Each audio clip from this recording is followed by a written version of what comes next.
The English army, far larger and better equipped, advanced with confidence. Across the river stood only a ragtag force of Scots, led by William Wallace. The outcome seemed obvious, until the battle reached the narrow bridge, and everything changed. The year was 1297, and Scotland burned beneath the heel of Edward Longshanks, King of England. Castles flew English banners, villages paid English taxes, and every noble was expected to bow before the foreign crown. Yet in the hills and glens, rebellion stirred. Whispers of freedom carried on the wind, and with them a name, William Wallace. Wallace was no noble lord but a knight of the people, a man who had risen from obscurity to strike terror into English garrisons. He fought not with the polish of courtly war, but with the fury of a man defending his land. By the summer of that year, he and his ally, Andrew Moray, had gathered thousands, farmers, hunters, men hardened by the harsh soil of Scotland. They were poorly armed, many with spears, axes, or hunting bows, yet their eyes burned with defiance. The English, under John de Warenne, Earl of Surrey, answered the challenge. Their force was vast, nearly 9,000 strong, including heavily armored knights, longbowmen, and professional infantry. Confident in their power, they marched north, believing they would crush the rebellion as easily as one stamps out embers. Their path led to Stirling, where the River Forth curved like a serpent through the lowlands. The only crossing was a narrow wooden bridge, barely wide enough for 2 horsemen abreast. To the English, it was a trivial obstacle; to Wallace, it was the key to victory. From the high ground overlooking the river, the Scots watched as the English army camped, their banners snapping in the wind, their polished armor glittering like a sea of steel. Wallace turned to Moray, his face grim but steady. "They think us rabble," he said quietly. "But tomorrow, they must cross that bridge. And on that bridge, we will break them."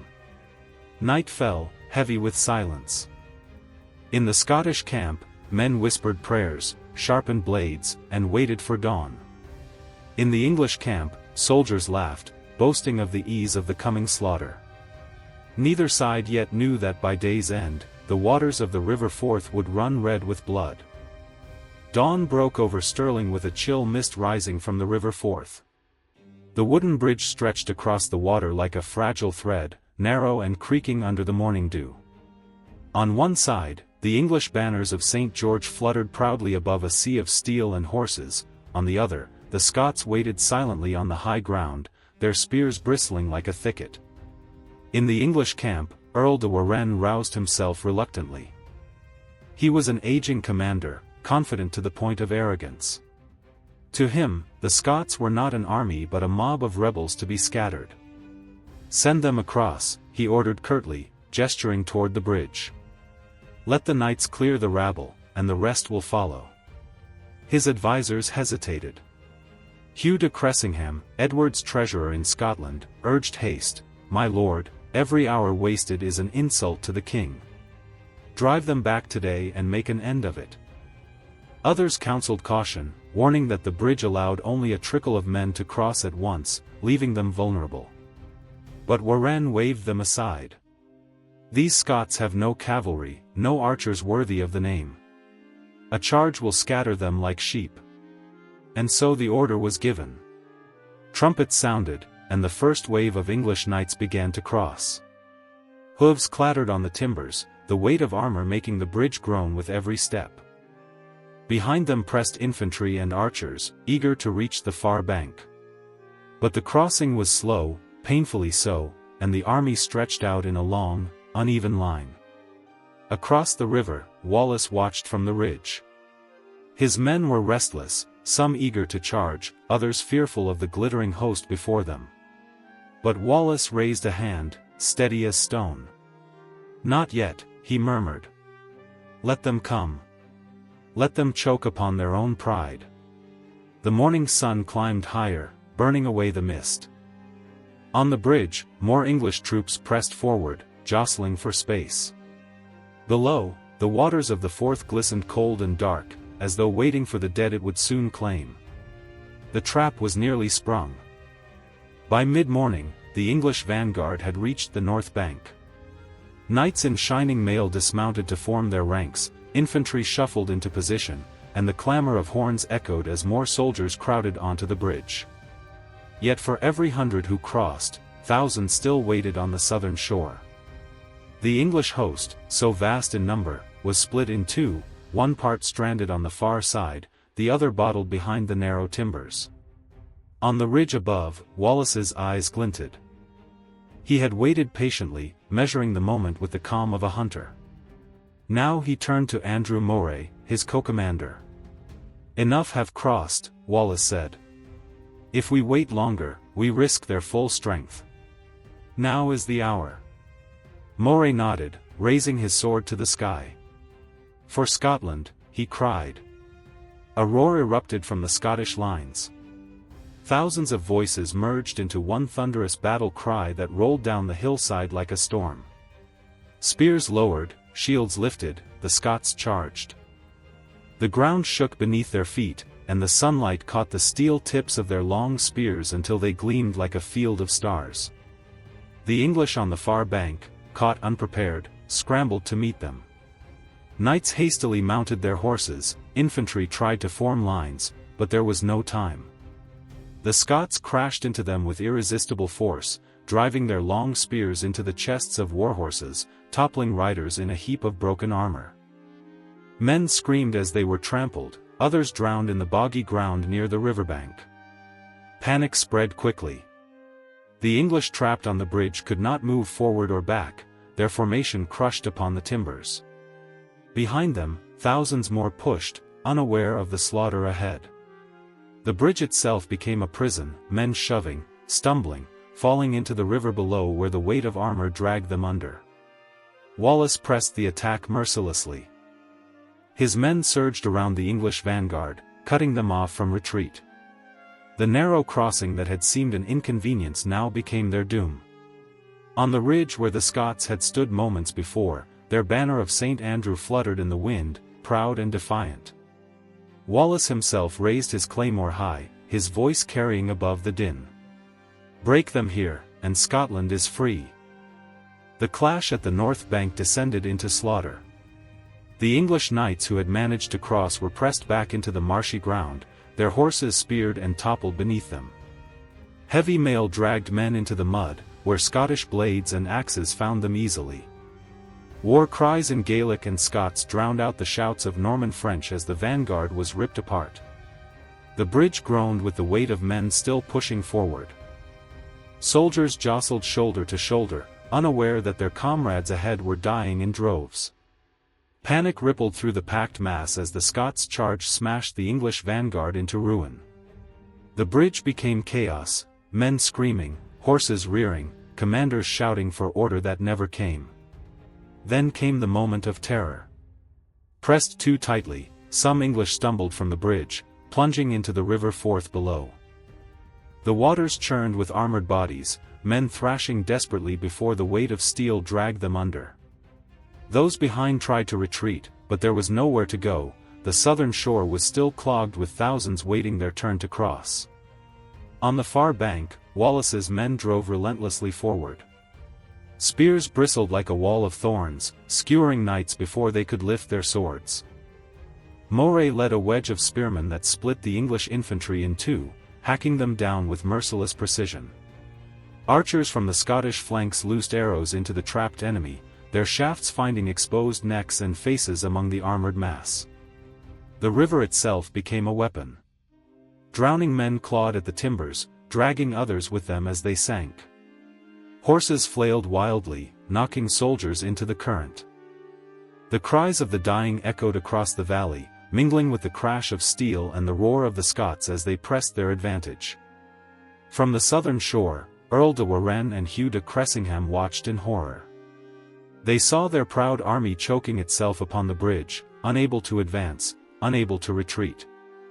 Rage and fear battled in their eyes, but it was already too late. The trap had snapped shut. Wallace stood tall amid the carnage, his claymore rising and falling in brutal arcs. His voice thundered above the din. "Drive them into the river. Let England drown. And so the fourth drank deeply of English blood. The slaughter on the north bank could not be hidden for long. Word spread swiftly through the ranks still waiting to cross: the vanguard was not advancing, it was dying.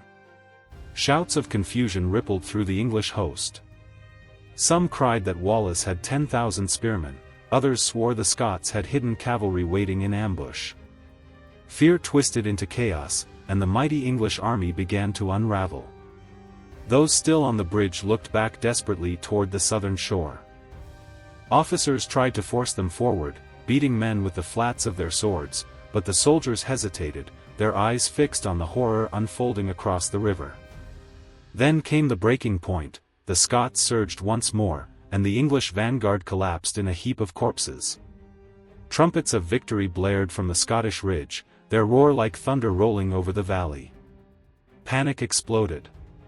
Men turned and shoved, clawing their way back onto the bridge. Knights cursed, striking their own men to clear a path, while horses reared and trampled the infantry. The wooden structure shook under the sudden weight of bodies pressing in both directions. Soldiers fell from the sides, their screams cut short as the river swallowed them whole.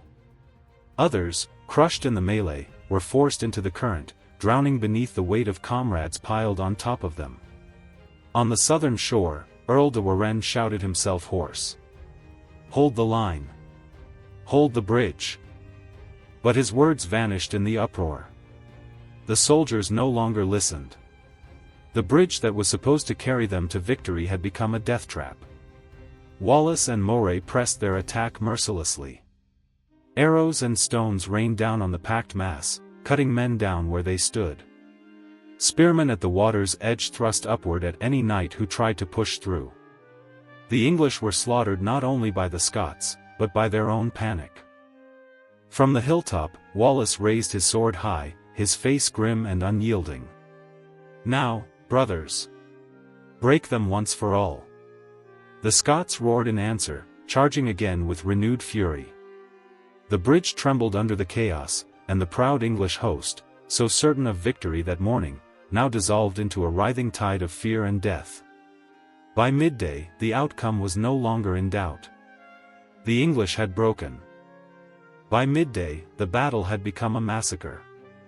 On the north bank of the River Forth, the remnants of the English vanguard fought desperately, hemmed in by marsh and river on one side and the unyielding Scottish spears on the other. Knights, their horses slain beneath them, stood back to back, swinging their long swords in wild arcs, cutting down foe after foe.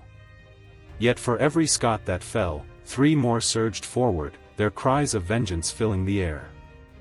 Andrew Moray led one such charge, his banner fluttering above a wedge of spearmen. They drove into the faltering English line, splitting it apart like a log under an axe. Men stumbled into the marshy ground, their boots sucked down into mud, where they were dragged under by the weight of their own armor. Others fell to Scottish axes, their helmets split open with brutal efficiency. The riverbank ran slick with blood. Arrows hissed from the Scottish flanks, striking men who tried to regroup near the bridge. Panic-stricken soldiers hurled themselves into the water, hoping to swim back across, but the current was strong and the weight of steel too great. Bodies bobbed like broken reeds in the churning river, their lifeless forms carried downstream. On the southern shore, Earl de Warenne watched in horror. He had seen enough. With the bridge clogged and his vanguard annihilated, he ordered retreat.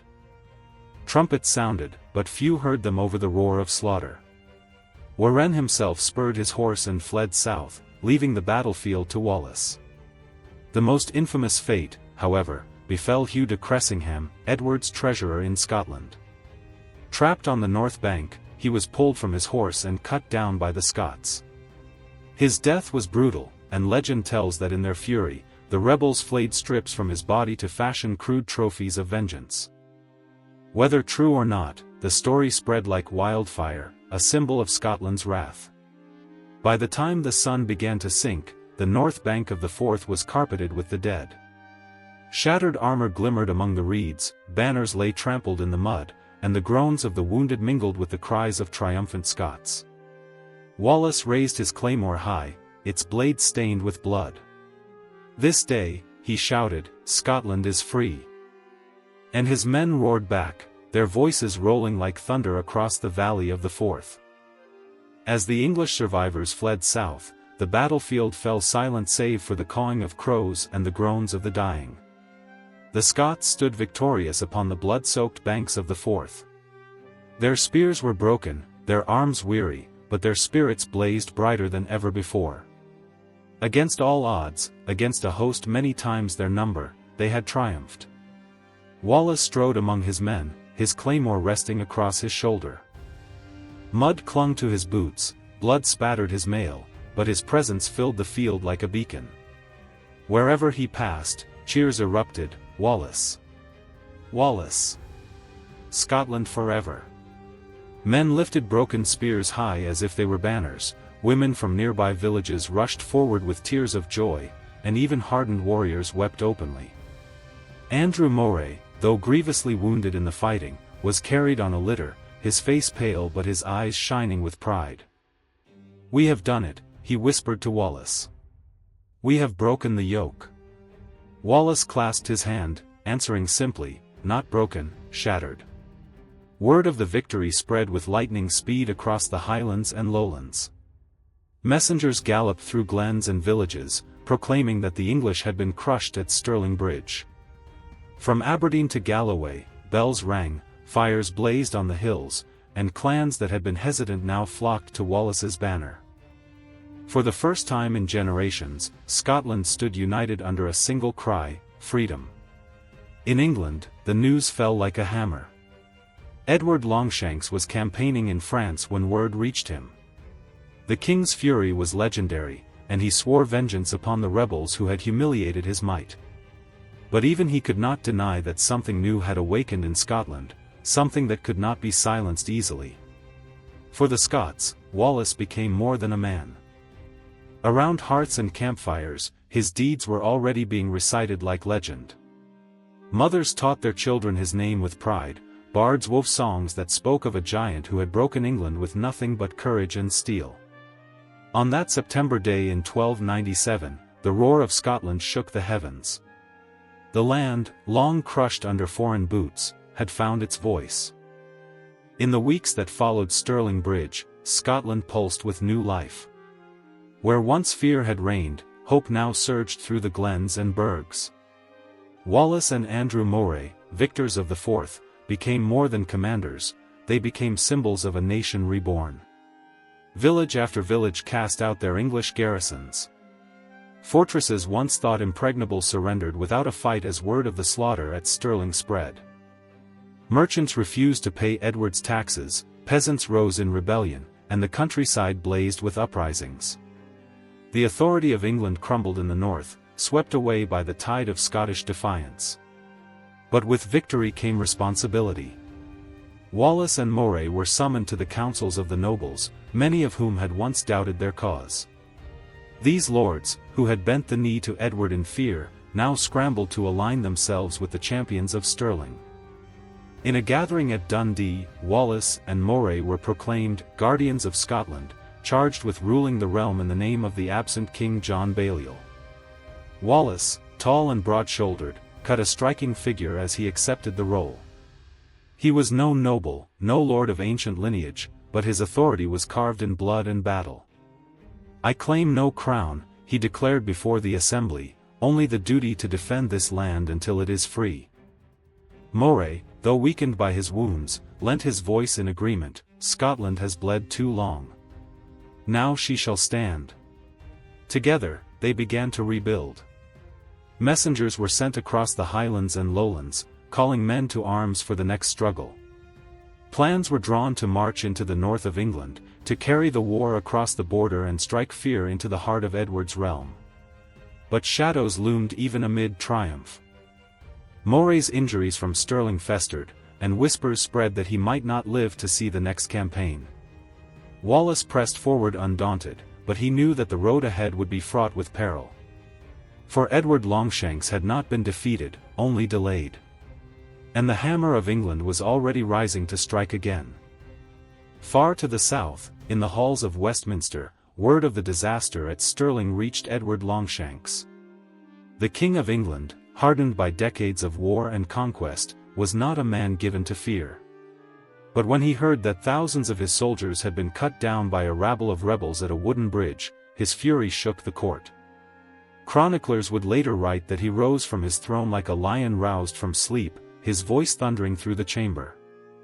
"My knights, my banners, my treasure, and they are broken by peasants with pikes." He swore an oath before God and his lords, "I will not rest, I will not sleep, until Scotland lies crushed beneath my heel." Orders flew across England. Messengers galloped to every shire, summoning knights and levies. Blacksmiths worked day and night forging new blades, while carpenters labored to build siege engines. From Wales and Gascony, Edward drew seasoned troops, from Ireland, he called auxiliaries. The king would not merely punish Wallace, he would obliterate the rebellion with a force the Scots could never match. Meanwhile, the memory of Stirling Bridge spread like wildfire across Europe. In France, allies of Edward murmured in surprise, for they had thought Scotland already subdued. In the papal court, whispers grew that perhaps God's favor lay with Wallace and his rebels. This only stoked Edward's rage. He would prove, through fire and steel, that his cause was just. In Scotland, Wallace heard of Edward's preparations. Some urged caution, even submission, fearing the storm that was coming. But Wallace stood unshaken. "Let him come with all the hosts of England," he told his men. "He will find only graves in Scotland." Yet in his heart, Wallace knew what loomed ahead. Stirling had been a triumph of cunning and terrain, but the next battle would be different. The full weight of the English crown was descending, and the struggle for Scotland's soul was only beginning. Though Edward Longshanks prepared his vengeance, the victory at Stirling Bridge had already carved itself into the heart of Scotland. It was more than a triumph of arms, it was a revelation, proof that the English giant could bleed. For the first time in generations, the people of Scotland felt the weight of foreign chains lift, if only for a moment. The battlefield itself became hallowed ground. Travelers told of the place where English pride drowned in the River Forth, where common men with long spears humbled the might of knights and nobles. Mothers brought their children to the ridge, pointing to the wooden bridge and whispering, "Here our freedom was born again." Song spread quickly through villages and castles alike. They spoke of Wallace, the giant who led farmers against armored knights, and of Moray, the noble who gave his life for Scotland. They sang of spears bristling like a forest, of English drowning in their own arrogance, of a river that ran red with vengeance. Even as Andrew Moray succumbed to his wounds later that year, his name joined Wallace's in the chorus of freedom. Wallace himself became more than a commander. To the people, he was the living spirit of Scotland, unyielding, untamed, a man who would never kneel. Though he lacked crown or noble birth, his authority sprang from victory and from the love of a people desperate for hope. When he rode through the countryside, men gathered in hundreds, swearing to follow him wherever he led. Yet all who rejoiced knew a storm still brewed to the south. Edward's wrath would come, and with it an army the likes of which Scotland had never faced. But the triumph at Stirling gave the Scots something far greater than weapons, it gave them belief. In the years to come, Wallace would fight, bleed, and suffer betrayal. But no matter what fate awaited him, his name would never fade. For on that September morning in 1297, at a narrow bridge over the River Forth, William Wallace and his ragged host defied an empire and won. The bridge became legend, and the man became immortal.